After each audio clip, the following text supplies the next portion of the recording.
நிறைய முறை தியானித்திருக்கிற ஒரு போர்ஷன். ஆதியாகமம் 16:1 முதல் 13, 14 வரைக்கும். இதுலயும் நம்ம பார்த்தோம்னா ஆகார் அப்படிங்கிற ஒரு பெண்மணியை குறித்தான ஒரு காரியம் இருக்குது. ஆகார் ஒரு எகிப்து தேசத்திலே இருக்கக்கூடிய ஒரு அடிமை பெண். சாராய் அவளுடைய புருஷனாகிய ஆபிரகாமுக்கு இரண்டாவது மனைவியாக அவ சேர்த்து வைக்கிற ஒரு பெண்.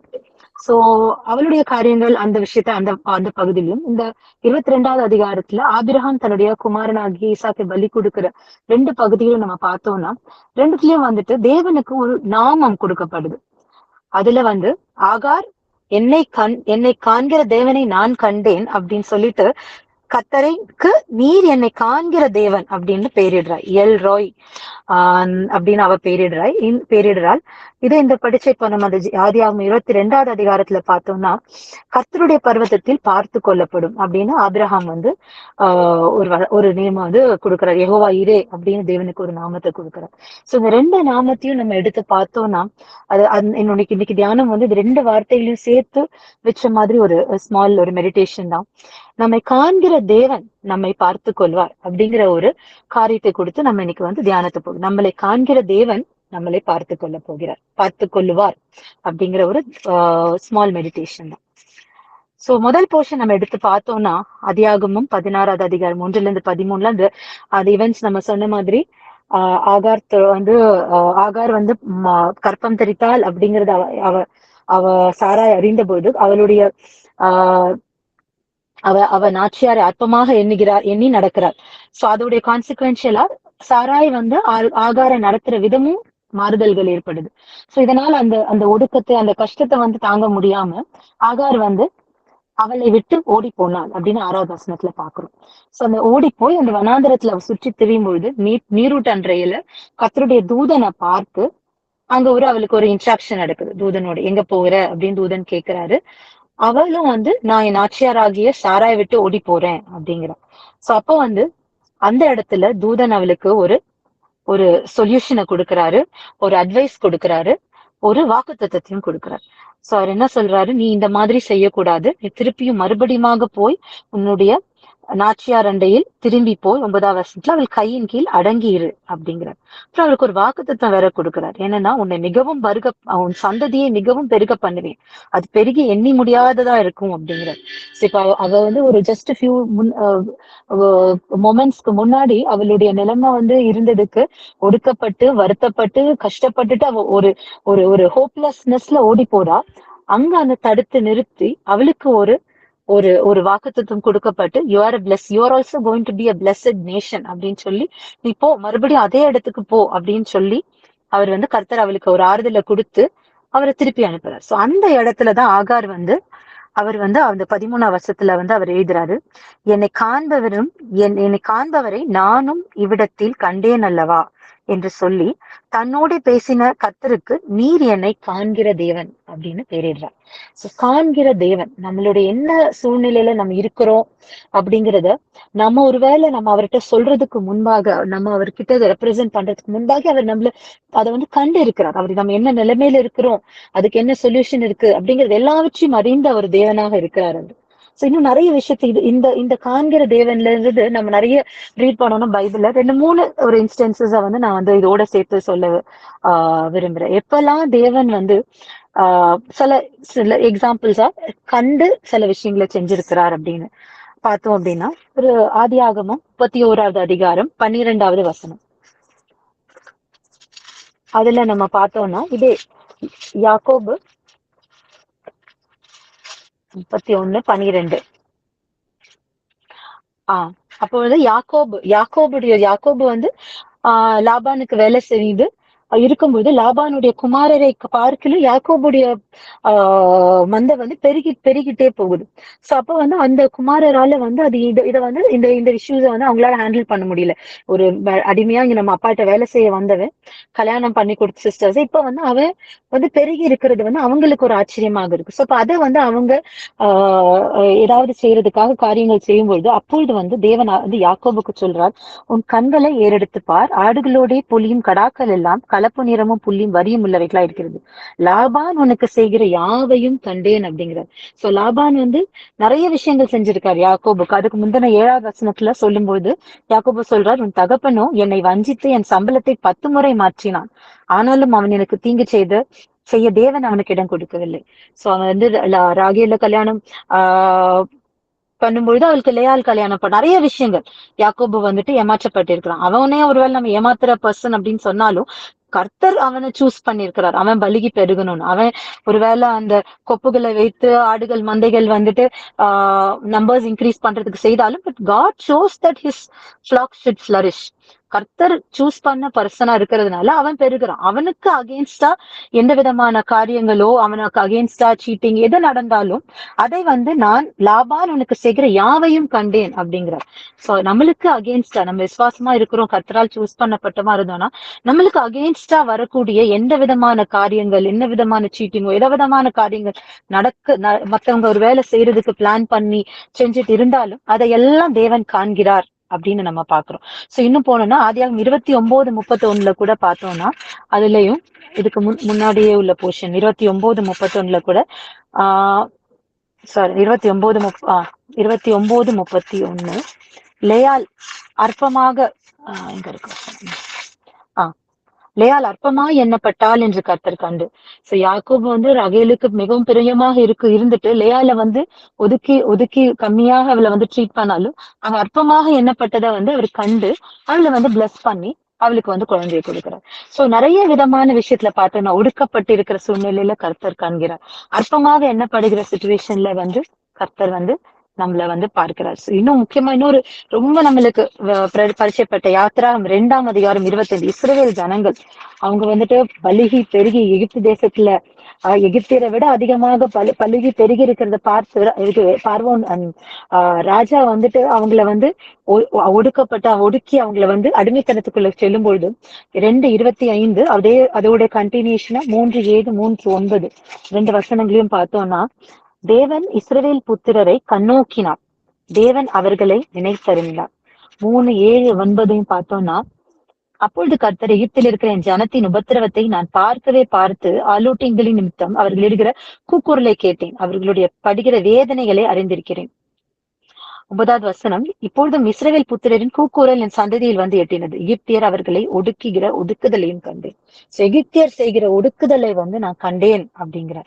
சோ அவரு சூஸ் பண்ண பிள்ளைகள் படுகிற கஷ்டங்கள், ஒடுக்கங்கள், அதை நான் கண்டேன். எனக்கு ஏற்கனவே தெரியும் அவங்க படுற சிச்சுவேஷன், நான் பார்த்துட்டு இருக்கேன் அப்படிங்கிறார். சரி, பார்த்துட்டு இருக்கிற தேவன் அதை அப்படியே விட போறது இல்லை. சோ அது அடுத்த போர்ஷன் நம்ம வரும்போது படிப்போம். பார்க்கிறார் நம்மளுடைய என்ன சிச்சுவேஷன் நம்ம இருக்கிறோம் அப்படிங்கிறத அவர் ஏற்கனவே பார்க்கிறார். அதே மாதிரி எசேக்கியா ராஜா குறித்து 2 ராஜாக்கள் 20வது அதிகாரம் அந்த 5வது வசனத்துல பார்த்தோம்னா, எசேக்கியா ராஜா ரொம்ப மரணத்திற்கு ஏதுவாக அவருக்கு வந்து ஒரு வியாதி வந்து ஆல்மோஸ்ட் அவர் இறந்து போயிடுவார் அப்படிங்கிற ஒரு எண்டில் இருக்கு. அப்பொழுது வந்து அவருக்கு அவர் வந்து அவருக்கு சொல்லப்படுற அந்த விஷயம் சொல்லப்படும் பொழுது, உன் வீட்டெல்லாம் சரிப்படுத்து, வீட்டு காரியத்தை ஒழுங்குபடுத்து, நீங்க பிழைக்க மாட்டீங்க, மரித்து போவீங்க என்று கர்த்தர் சொல்லுகிறார் அப்படின்னு அவருக்கு ஏசாயா தீர்க்கதரிசி மூலமா உரைக்கப்படும் பொழுது அவர் என்ன பண்றாரு, 5வது வசனத்துல பார்த்தோம்னா, அவர் வந்துட்டு அதுக்கு முன்னாடி வசனங்களை பார்த்தோம்னா 2வது வசனத்திலே முகத்தை சுவர்புறமாய் திருப்பி கொண்டு கர்த்தரை நோக்கி அழறார் அப்படின்னு பாக்குறோம். தனியா நின்னு அவன் தன்னுடைய வேதனையை சொல்லி அழறான். சோ அது 5வது வசனத்துல உன் விண்ணப்பத்தை கேட்டேன், உன் கண்ணீரை கண்டேன் அப்படிங்கிறார். சோ தனியா அவனுடைய வசனம் தனி இண்டிவிஜுவலா அவன் படுற வெளியில வந்து ஒருவேளை அவன் வந்து அதை வந்து எக்ஸ்பிரஸ் காமிக்கல, ஒருவேளை வெளியில அவன் நார்மலா இருந்திருக்கலாம். பட் அவன் தனியாக அந்த ஒரு வேதனையை பற்று கொண்டிருக்கிறான். அவனுக்கு ஏற்பட்டிருக்கிற அந்த வியாதினால, அந்த ஒரு கஷ்டத்தினால, அந்த முடிவு வரப்போகுதுங்கிறதுனால சோ அதை அவன் தனியா போய் ரூம்ல உட்கார்ந்து வெளியில தெரியாது அவன் கஷ்டப்படுறான்னு, ஆனா அவன் அழுது கடவுளோட பர்சனலா மண்டிக்கிட்டு இருக்கான். சோ அந்த தனிமையில ஏற்படுகிற அந்த ஒரு வருத்தத்தையும் அந்த விசனத்தையும் அந்த கண்ணீரையும் வந்து தேவன் வந்து காண்கிறேன் அப்படின்னு சொல்றார். சோ இன்னும் நம்ம எடுத்தோம்னா மேற்கொண்டு மார்க் புக்ல வந்துட்டு 6வது அதிகாரம் 48வது வசனம் 48ல 51. சோ அது நம்ம ஈவென்ட்டும் நமக்கு தெரிஞ்ச விஷயம் தான். என்னன்னா பிரசங்கத்துல வலை பிரசங்கம் பண்ணிட்டு அவர் சிஷ்யர்கள் எல்லாம் வந்துட்டு கப்பல்ல வந்து போறாங்க. அவர் வந்து தேவன் வந்து கரையில வந்து தனிமையா இருக்கிறார், ஜெபம் பண்ணிட்டு இருக்கிறார். அப்பொழுது காற்று அவர்களுக்கு 48வது வசனத்துல பார்த்தோம்னா, காற்று அவர்களுக்கு எதிராய் இருந்தபடியால் அவர்கள் தண்டு வலிக்கிறதில் வருத்தப்படுகிறதிலே அவர் கண்டுகிறார். சோ பயங்கரமான ஒரு சிச்சுவேஷன், புயல் கஷ்டம் சூழல் எல்லாம் இருக்குது. அந்த சீஷர்கள் தனியாகவே அவங்களே வந்து ஓன் பர்சனல் எஃபர்ட்ஸ் எடுத்து தண்டு வலித்துட்டு அந்த அந்த ஒரு சூழ்நிலையை கிராஸ் பண்ண முயற்சி பண்ணிட்டு இருக்காங்க. சோ நம்மளுடைய வாழ்க்கையிலும் அதை பார்த்தோம்னா, ஒருவேளை நம்ம ஒரு டிஃபிகல்ட்டான சுச்சுவேஷன்ல போனா நாமளே அந்த ப்ராப்ளம சார்ட் அவுட் பண்றதுக்கு சில எஃபர்ட்ஸ் எடுத்து சில கஷ்டப்பட்டு முயற்சிகள் பண்ணி அந்த தண்டு வலிக்கிறது போல் நம்மள முயற்சி பண்ணிட்டு இருக்கிற சூழ்நிலைய, கஷ்டப்பட்டுட்டு கொண்டு இருக்கிற சூழ்நிலைய கூட அவங்க கேட்கல, இன்னும் தேவன்கிட்ட வந்து இன்னும் கேட்கல. ஆனா they are trying to solve the problem by themselves. அதையும் வந்து வலிக்கிறதை வருத்தப்படுகிறதை அவர் கண்டு அப்படின்ட்டு அவர் வரார். கடல் மேல் நடந்து வந்து அவங்களுக்கு வந்துட்டு திடன் கொள்ளுங்கள், நான் தான், பயப்படாதிருங்கள் அப்படின்னு சொல்றாரு.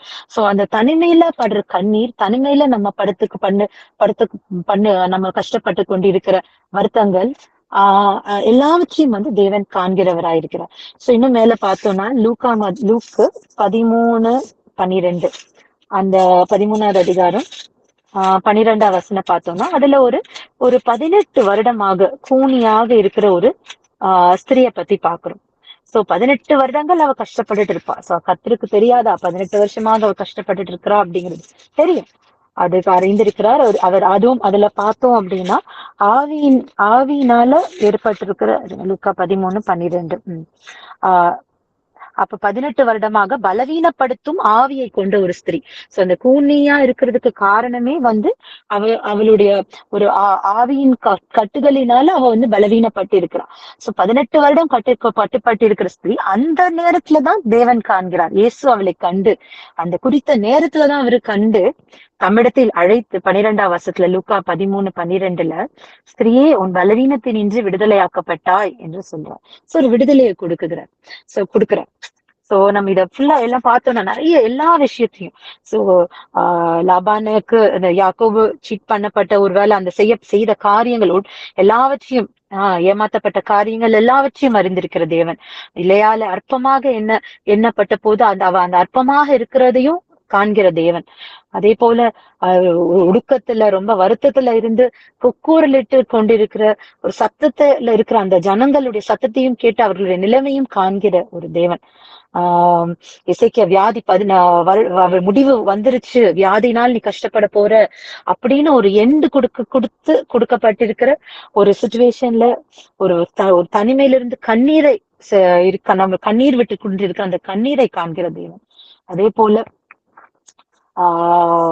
தம்முடைய ஓன் முயற்சியால நம்ம தண்டுகளை வலிக்கிறது போல வலித்து நம்ம வருத்தப்பட்டு கொண்டிருக்கிற சூழ்நிலையில் இருக்கும் பொழுதும் அதை காண்கிற தேவன். நம்மளுடைய வியாதினால நோயினால ஆவியின் கட்டுகிறதுனால நம்ம கட்டுப்பட்டு இருந்தாலும் அதையும் காண்கிறது. எல்லா வச்ச சூழ்நிலையிலும் நம்மளுடைய இருக்கிற சூழ்நிலை அவர் கண்டிருக்கிறார். அவர் he has seen it. He has seen the situation we are in. நம்ம என்ன சூழ்நிலையில் இருக்கிறோம் அப்படிங்கறத காண்கிறார். அந்த காண்கிறது மட்டும் இல்ல, அவர் அதுக்கு எல்லாத்துக்கும் ஒரு சொல்யூஷன் வச்சிருக்கிறார். நம்ம நம்மளுடைய இந்த எல்லா விதமான கட்டுகளில இருந்தும் நம்மளுக்கு ஒரு விடுதலை கொடுக்கறதுக்கு அவருக்கு always there is already a solution. அது ஏற்கனவே ஒரு சொல்யூஷன் இருக்கு. சோ அதுக்கு நம்ம என்ன பண்ணணும் அப்படிங்கறத பார்த்தோம்னா, இத வந்து அடுத்த அவர் காண்கிற தேவன் அப்படின்னு நம்ம சொல்லும்போது தட்ஸ் a promise, ஒரு வாக்குத்தத்தம். நம்ம வந்து அதுல ஒரு ரெஸ்ட் அஷ்யூர்டா இருக்கலாம். நம்ம ஒரு கஷ்டப்பட்டாதான் நம்ம கடவுள்கிட்ட போய் நம்ம சொல்லணும் அப்படின்னு இல்லை. அது ஆல்ரெடி he is aware. அவர் ஒரு omnipotent, omniscient and omnipresent Lord. எல்லா சர்வ வல்லமையும் எல்லாவற்றும் அறிந்திருக்கிற தேவன். சோ எல்லாமே அவருக்கு தெரிந்தது. சோ நம்ம வருத்தப்பட்டு இருக்கிறது வந்து அவருக்கு புதுசான இன்ஃபர்மேஷன். அவருக்கு எல்லாம் தெரிந்த தேவன் தான். அப்ப நம்ம என்ன பண்ணணும், எதுக்காக நம்ம எப்படி அந்த சொல்யூஷன் சொல்யூஷன் நம்மளுக்கு வந்து வரப்போகுது இந்த ப்ராப்ளம் அப்படின்னு பார்த்தா, இன்னும் ஆக்சுவலா இன்னும் நிறைய பார்த்தோம்னா நிறைய சிச்சுவேஷன் தேவன் பார்க்கிறார். யோசேப்பு அவருடைய சிறையிருப்புல பார்க்கிறாரு, தாவீது ஆடு மேய்க்கும் பொழுதே அவர் காண்கிறார், தானியேல சிங்க கெபியில காண்கிறார், சாத்ராக் மேஷாக் அபேத்நேகோ அந்த அக்கினி ஜுவாலைகள் மத்தியில காண்கிறார், திமிர்வாதக்காரனை சுமந்து கொண்டு வருகிற அவர்களுடைய விசுவாசத்தை கண்டு அவங்களுக்கு ஒரு விடுதலை கொடுக்கிறார். சகையோ மரத்துல பார்க்கிறார், நிறைய பேர் அவர் பார்க்கிறார். பார்த்து அவங்கள வந்து கண்டுக்கிட்டு தேவனுடைய பார்வையில நம்ம இருக்கிறது வந்து அவ்வளோ ஒரு நல்ல விஷயம். So that is a safe place. அவர் காண்கிறாருனாலே நம்ம வந்து we are safe. சொல்யூஷன் என்ன இருக்கோ இல்லையோ அது காட்ஸ் சொல்யூஷன். சோ அதனால நம்ம ஒரு சேஃப் ஜோன்ல இருக்கிறோம், நம்ம ஒரு நல்ல ஒரு ப்ரொடெக்டட் ஜோன்ல இருக்கிறோம், தேவன் நம்மளை காண்கிற ஒரு இடத்துல நம்ம இருக்கிறோம் அப்படின்னா. சோ இதை நம்ம அடுத்தது எடுத்து பாக்குறோம்னா, அடுத்த ஒரு போர்ஷனா நம்ம பார்த்த அந்த இன்னொரு தேவனுடைய நாமமாக இருக்கிற அந்த போர்ஷன் சொல்லப்படுற இடம் ஆதியாகமம் 22வது அதிகாரத்துல படித்த அந்த அந்த போர்ஷன். அதுவும் நம்மளுடைய விசுவாசத்திற்கு ஒரு ஒரு எக்ஸாம்பிள் ஆஃப் த ஃபெய்த் அப்படிங்கிற நம்ம பைபிள் எடுத்தோம்னாலே சொல்லப்படுற ஒரு பேசேஜ். ஆபிரகாம் விசுவாசத்தின் தகப்பனாக இருக்கவனுக்கு ஒரு மேஜர் இவெண்டா நம்ம சொல்ற ஒரு ஒரு ஒரு காரியம் இந்த ஒரு இந்த ஒரு இந்த ஒரு இவெண்ட். சோ இது வந்து நம்ம நிறைய முறை படித்திருப்போம், நிறைய முறை நம்ம இதெல்லாம் தியானிச்சிருப்போம். சோ ஆனா ஆபிரகாம் வந்து விசுவாசி தகப்பனா இருந்தா அவனுக்கு அவன் நிறைய விஷயங்கள் வந்து அவனுடைய விசுவாசத்தின் வெளிப்பாடாக நிறைய காரியங்கள் அவனுடைய வாழ்க்கையில செய்யறான். அவன் ஊர்ல இருந்து கிளம்பி நீ ஒண்ணுமே தெரியாத ஒரு ஊருக்கு போ அப்படின்னு கனாந்தேசத்துக்கு போங்கிறப்போ அவன் கிளம்பி வரான், எல்லாம் அவனுடைய சொந்த பந்தங்கள் எல்லாவற்றையும் விட்டுட்டு வர்றான். சோ அப்படிப்பட்ட ஒருத்தருடைய வாழ்க்கையில நடக்கக்கூடிய இன்னொரு ஒரு ஈவெண்ட் தான் நம்ம இதுல ஆதியாகமம் 22வது அதிகாரத்துல நம்ம பாக்குறோம். சோ இதுல நம்ம பார்க்கக்கூடிய விஷயத்தை வந்து நான் எப்படி எடுத்துக்கிறோம்னா, இது நம்மளுடைய விசுவாசத்தின் வெளிப்பாடாக நிறைய இவெண்ட்ஸ் இதுல நடக்குது. விசுவாசம் நம்மளுக்கு இருக்கு, பட் அதன் வெளிப்பாடாக இதுல வந்து நம்மளுக்கு விசுவாசம் தலைவரா இருக்கிற ஆபிரகாம் வந்து நம்மளுக்கு வந்து எக்ஸாம்பிளா எடுத்து காமிக்கிறோம். இந்த போர்ஷன் வந்து நம்ம விசுவாசத்திற்கு ஒரு எக்ஸாம்பிள், டெஸ்ட் ஆஃப் த ஃபெய்த்தோ இல்லைன்னா விசுவாசத்துக்கு ஒரு எடுத்துக்காட்டாகவோ அப்படியும் அப்படி நிறைய இடத்துல நம்ம தியானிக்கிறோம். அதே சமயம் this is also four shadowing messianic arrival. நம்ம பிற்காலத்துல இயேசு கிறிஸ்து வந்து அவருடைய உயிரை கொடுத்து பிதா தம்முடைய மகனாகிய ஒரே பேரான குமாரனாக இயேசு கிறிஸ்து கொடுத்து அவர் நம்மளுடைய பாவங்களுக்காக சிலுவையில் அறையுண்டு 3ஆம் நாள் எழப்போகிறதற்கு ஒரு முன்குறிப்பாக வரக்கூடிய ஒரு போர்ஷனா கூட நம்ம அதை வந்து பைபிள்ல தியாலஜின்ஸ் வந்து சொல்றாங்க. சோ நம்ம இந்த விஷயத்துல வந்து பார்த்தோம் அப்படின்னா, இதுல வந்து விசுவாசத்தின் வெளிப்பாடாக நம்மளை காண்கிற தேவன் அப்படிங்கிற நம்மளுக்கு தெரியும், அது நம்மளுக்கு வாக்குத்தத்தமா இருக்கு.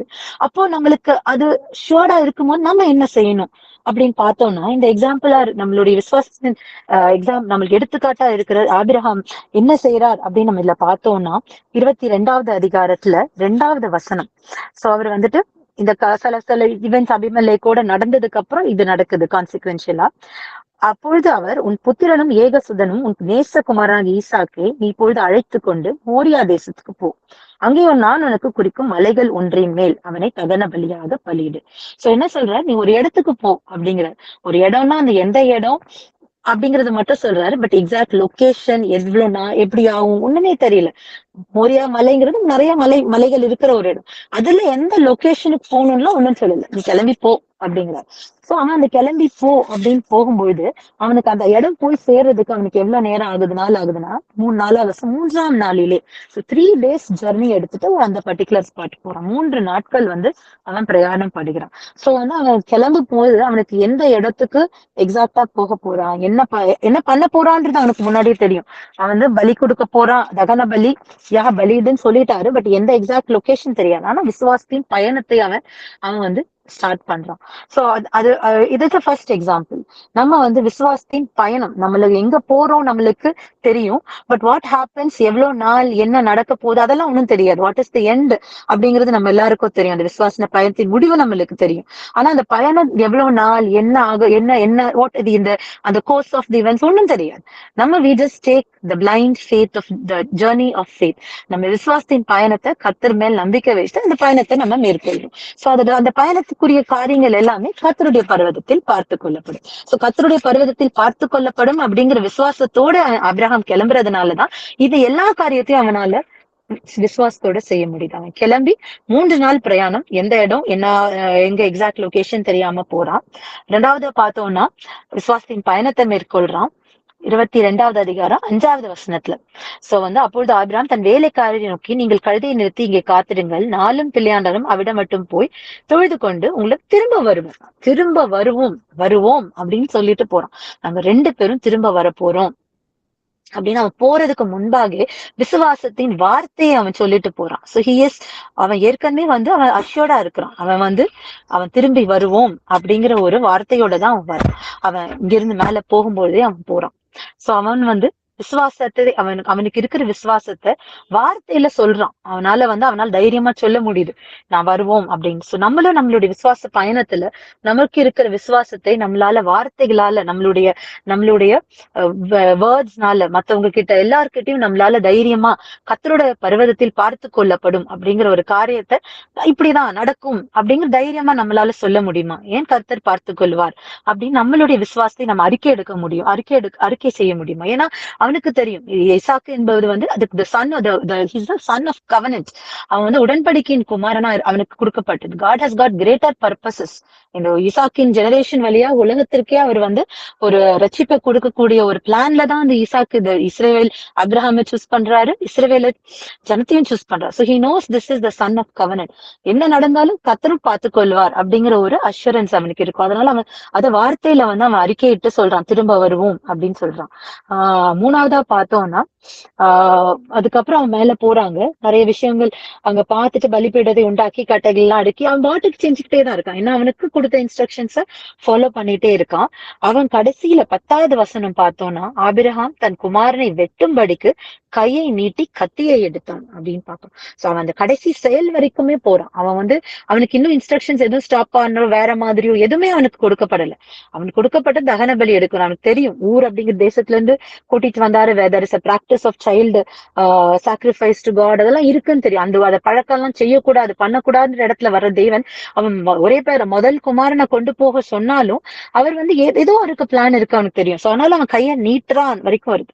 விசுவாசத்தின் செயலை வரைக்கும் அவன் செய்யறான். Is doing the act of faith. Is walking, பயணத்தை மேற்கொள்றான். அவன் வந்து அவனுடைய வார்த்தைகள்னால விசுவாசத்தை அறிக்கிறான். அது போல அவனுடைய கை நீட்டி அந்த செயல், அவனுக்கு அந்த விசுவாசம் இருக்குங்கிறத செயல்லையும் அவன் காமிக்கிறான். சோ அப்பொழுது அந்த முக்கியமான அந்த வசனம் வந்து இந்த என்டையர் போர்ஷன்ல வந்து அந்த 11வது வசனம், அட் தட் மொமெண்ட் அப்படின்னு இங்கிலீஷ்ல இருக்கும், அப்பொழுது. சோ அந்த மொமெண்ட்ல ஒரு சேஞ்ச் வருது. கர்த்தர் வந்து அபிரகாமே அப்படின்னு கூப்பிடுறாரு. சோ நாட் ஒரு நிமிடம் முன்னாகவும் இல்ல பின்பாகவும் இல்ல, அப்பொழுது அந்த நொடி, கரெக்டான நொடியில தான். சோ அந்த கரெக்டான ஏற்ற காலத்துல ஏற்ற வேலையில தான் வந்து கர்த்தர் கரெக்டா வந்து அவனுக்கு சொல்றார். சோ நேரத்தின் தேவன், God is a God of time. So அவர் வந்து காலங்கள் அவர் கையில இருக்கிறது. ஒவ்வொன்றுக்கும் ஒவ்வொரு காலம் உண்டு அப்படின்னு பைபிள்ல சொல்றாரு. கர்த்தரா நான் ஏற்ற காலத்துல இதை தீவிரமா நடப்பிப்பேன், ஏற்ற காலத்துல நடப்பிப்பேன் அப்படிங்கிறார். காலங்கள் கரத்துல இருக்குங்கிறார். So it's God of the time.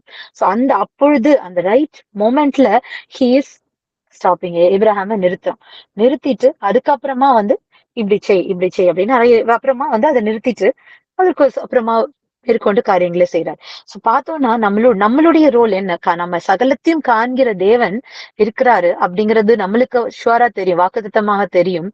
நம்ம வந்து விசுவாசத்தின் பயணத்தை மேற்கொண்டு நம்ம விசுவாசத்தை அறிக்கையிட்டு மற்றவங்களுக்கு எல்லாம் அது ஒரு சாட்சியாக அதை அறிக்கையிட்டு நம்மளுடைய செயல்கள் எல்லாத்தையுமே நம்ம வைத்துக் கொண்டிருக்கிற அந்த விசுவாசத்துக்கு வெளிப்பாடாக இருந்து அந்த கர்த்தருடைய பர்வதத்தில் பார்த்து கொள்ளப்படும் அப்படிங்கிற வார்த்தையே நம்மளுடைய விசுவாசத்தின் வெளிப்பாடாக இந்த காரியங்கள், நம்மளுடைய வார்த்தை, நம்மளுடைய செயல், நம்மளுடைய நம்மளுடைய வழக்கு எல்லாத்துலயுமே அதை நம்ம வெளிப்பாடாக நம்ம காமிக்க வேண்டிய ஒரு சிச்சுவேஷன்ல நம்ம இருக்கோம். அப்போ பார்த்தோம்னா இதெல்லாமே செய்யும்போது அங்க வந்து என்ன ஆகுதுன்னா 13வது வசனத்துல பார்த்தோம், கண்களை ஏறெடுத்து பார்க்கும் பொழுது பின்னாக புதரின் கொம்புகளிலே சிக்கிக்கொண்டு ஒரு ஆட்டுக்குட்டியை கண்டான். அந்த ஆட்டுக்குட்டியை வந்து அப்பொழுதுதான் அவன் காண்றான். மேபி அது முன்னாடியே இருந்திருக்கலாம். அவனுடைய கண்கள் இப்பொழுதுதான் அந்த ஆட்டுக்குட்டியை காண்கிறது. சோ அந்த ப்ராப்ளம்கான நம்மளுடைய அந்த ஒரு ஒடுக்குதலோ அந்த வருத்தமோ அந்த கஷ்டமோ ஏதோ ஒண்ணுத்துக்கான ஒரு தீர்வு அங்கதான் இருக்கு. கர்த்தர் ஆல்ரெடி தீர்வை வைத்திருக்கிறார். நம்மளுக்கு வந்து அங்க புதுசா கொண்டு வரல, அவரு ஆல்ரெடி வைத்திருக்கார். யோனாக்கு வந்து ஏற்கனவே அங்க திமிங்கலத்தை உள்ள வைத்திருக்கிறார், சிங்கங்களை ஏற்கனவே அவர் கட்டி வைத்திருக்கிறார். சோ அப்படிப்பட்ட ஆல்ரெடி அவருடைய அந்த சொல்யூஷனை வச்சிருக்கிறார். நம்ம வந்து என்ன செய்யணும் அப்படிங்கறதுதான் அவர் எதிர்பார்க்கிறார். அந்த சுச்சுவேஷன்ல நம்மள வந்து அந்த விசுவாசத்தை நம்ம அறிக்கை செய்யறோமா, நம்ம வந்து விசுவாசத்தை நம்ம வந்து நம்மளுடைய செயல்ல காட்டுறோமா, நம்ம வந்து எல்லாவற்றையும் இருந்து அவர் சொல்றார், நானே தேவன் என்று நீங்க அமர்ந்திருந்து நானே தேவன் என்று அறிந்து கொள்ளுங்கள். நம்ம அமர்ந்து இருக்கிறோமா, ஆர் வி ஸ்டில் நம்ம வந்து பிளஸ்டர் ஆயிடுறோமா, நம்மளுடைய ஓன் எஃபர்ட்ல நம்ம அதை சார்ட் அவுட் பண்றதுக்காக நம்ம முயற்சிகள் எடுக்கிறோமா, இல்ல நானே தேவன் என்று அமர்ந்திருந்து அறிந்து கொள்ளுகிறோமா, நம்ம ஸ்டில்லா இருந்து அவர் தேவன், என் தேவன் கர்த்தருடைய பர்வதத்தில் பார்த்துக் கொள்வார், நான் செய்கிற எல்லா காரியத்தையும் நான் படுகிற எல்லா ஒடுக்குதலையும் வருத்தத்தையும் துயரத்தையும் துக்கத்தையும் என்னை காண்கிற தேவன் அப்படின்னு நம்ம உணர்ந்துட்டு அமைதலாக அவருடைய சன்னதியில நம்ம அமைதலாக அவருடைய கிருபையில நம்ம இருப்போமா அப்படிங்கறது நம்ம யோசிக்கணும். சோ நம்ம அவர் நிறைய வாக்குத்தத்தங்கள் நம்ம அப்படி இருந்தோம் அப்படின்னா நம்மளுக்கு நிறைய வாக்குத்தத்தங்கள் கொடுத்திருக்காரு. அவரு பிலிப்பியர் 4:19 என் தேவன் தம்முடைய ஐஸ்வர்யத்தின்படி குறைவெல்லாம் கிறிஸ்து இயேசுவுக்குள் மகிமையில் நிறைவாக்குவாருங்கிறார். ரோமர் 8:20 தீர்மானத்தின்படி அழைக்கப்பட்டவர்கள் தேவனிடத்தில் அன்பு கூறவர்களுக்கு சகலமும் நன்மைக்கு எதுவாக சகலமும் நன்மைக்கு எதுவாக நடக்கிறது என்று அறிந்திருக்கிறோம் அப்படிங்கிறார்.